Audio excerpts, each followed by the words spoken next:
Shamshabad international ఎయిర్పోర్ట్కు bomb బెదిరింపులు కలకలం రేపుతుంది. ఈ మధ్యకాలంలో దాదాపుగా 30 కాల్స్ వచ్చినట్టు పోలీసులు నిర్ధారించారు. మనతో మాట్లాడడానికి శంషాబాద్ డీసీపీ రాజేష్ ఉన్నారు. సార్, దాదాపుగా ఎయిర్పోర్ట్కు కాల్స్ వచ్చి ఇటు ప్రయాణికులు కావచ్చు, ప్రయాణికుల బంధువులకు భయభ్రాంతులకు గురి చేసిన పరిస్థితి కనిపిస్తుంది. ఇప్పటివరకు ఎన్ని కాల్స్ వచ్చాయి, ఎలాంటి కేసులు నమోదు చేశారు, రిమాండ్ ఏమైనా చేశారా? ఇప్పటివరకు ఇయర్ మొత్తం చూసుకుంటే ఒక 30 కేసెస్ వరకు రిజిస్టర్ అయ్యాయండి. ఈ డిసెంబర్ కాలంలోనే, ఈ 2 వీక్స్ కాలంలోనే మనకు ఒక ఆల్మోస్ట్ 10 కేసెస్ రిజిస్టర్ అయితే జరిగింది. ఈ టోటల్ 31లో ఒక 4 అక్యూజ్ని మనం రిమాండ్ చేస్తాం జరిగింది. దానిపైన ఛార్జ్ షీట్ కూడా ఇస్తాం జరిగింది. మిగతా వాళ్ళు కూడా ఇన్వెస్టిగేషన్ ఆన్ గోయింగ్ ఉంది. చాలా లీడ్స్ ఉన్నాయి. We are hopeful that will get a break to the earliest. ప్రధానంగా కాల్స్ ఎక్కడి నుంచి, ఇతర రాష్ట్రాలకు వెళ్ళి వస్తున్నాయా, వేరే దేశంకి వెళ్ళి వస్తున్నాయా, ఎవరు కాల్ చేస్తారు, అటు వాళ్ళు సెల్ ఫోన్స్ ఆన్ చేస్తారా, ల్యాండ్కి వెళ్ళి చేస్తారా, లోకల్ ఫోన్కి వెళ్ళి చేస్తారా? ఇది కాల్స్ కాదండి, మీరు తప్పు పడుతున్నారు. ఇదంతా ఈమెయిల్స్, ఫేక్ ఈమెయిల్స్ వస్తూ ఉన్నాయి. కాబట్టి ఈమెయిల్స్ అంతా కూడా ఐపీ మాస్కింగ్ ద్వారానో, ఈ థార్ మెయిల్స్ ద్వారానో, చాలా VPNs వాడి వస్తూ ఉన్నాయి. కాబట్టి దీనిలో టెక్నికల్ ఛాలెంజెస్ ఉన్నాయి. మా సైబర్ క్రైమ్ టీము, మా cyber security bureau team help కూడా తీసుకుంటా ఉన్నాము. దాంతో ముందుకెళ్తా ఉన్నాము. ప్రధానంగా ఎక్కడి నుంచి మెయిల్స్ వస్తున్నాయని మీరు గుర్తించారు? ఇది ఇతర రాష్ట్రాలు అంటే ఎక్కడ, ఎవరు మెయిల్ నుంచి వస్తున్నాయి?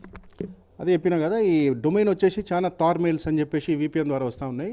లొకేషన్, మేము అరెస్ట్ చేసిన లొకేషన్స్ వచ్చి ఇప్పటి వరకు బెంగళూరులో, కర్ణాటకలో, రాజస్థాన్లో, ఆంధ్రాలో చేస్తాం జరిగింది అరెస్టులు అయితే ప్రస్తుతానికి.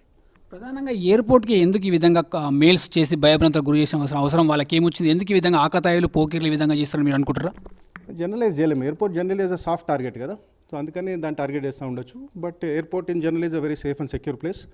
అంతా కూడా ఆల్ స్టేక్ హోల్డర్స్ ఎప్పటికప్పుడు అలర్ట్గానే ఉంటాము. దానికి SOPs ఉంటానే ఉంటాయి. ఎప్పటికప్పుడు మాక్ డ్రిల్ చేస్తూ ఉంటాము. ఎటువంటి ఎమర్జెన్సీ సిచ్యువేషన్ అయినా అడ్రస్ చేయడానికి ఎప్పటికీ ప్రిపేర్ అయ్యి ఉంటాం మేము.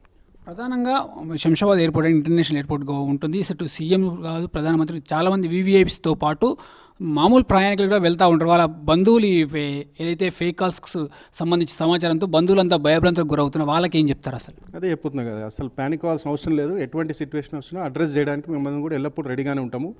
It is the most safe and secure place అండి ఎయిర్పోర్టు. ఎట్టి పరిస్థితులు కూడా ఎటువంటి అవాంఛనీయ సంఘటనలు జరిగినా కూడా ఎల్లప్పుడూ ఆల్ స్టేక్ హోల్డర్స్ ఎప్పుడప్పుడు కోఆర్డినేషన్, కమ్యూనికేషన్తో ఉంటాము.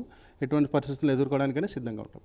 ఈ మెయిల్కి సంబంధించి 30 మంది అంటారు ఇప్పటి వరకు. వాళ్ళని పట్టుకునే అవకాశం మనకు కనిపిస్తుందా? ఏ విధంగా ముందుకెళ్ళబోతున్నారు?